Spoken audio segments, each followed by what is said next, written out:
We're here at our first charging place, Canadian Tire. Maybe we should get some new tires, because look how low the tread is on this thing.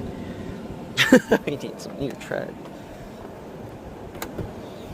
Alright, 250 kilowatt charging station. Not bad.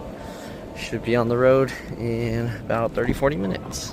Okay, so the store has the tire section, and then the rest is like a big Walmart kind of store. Look at that. It's a big store. Not just car stuff, I don't think. Or is it all car stuff? Oh, it's like a big auto store, but then they also have other stuff. Kitchen aid. What? Toolboxes. Interesting. So it's like a hardware store. Paint. They have like home stuff.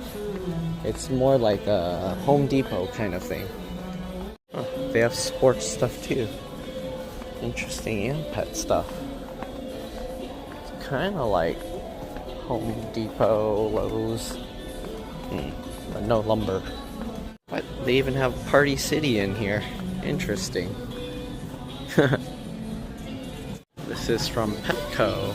Huh. Interesting. Even have a Hummer charging here.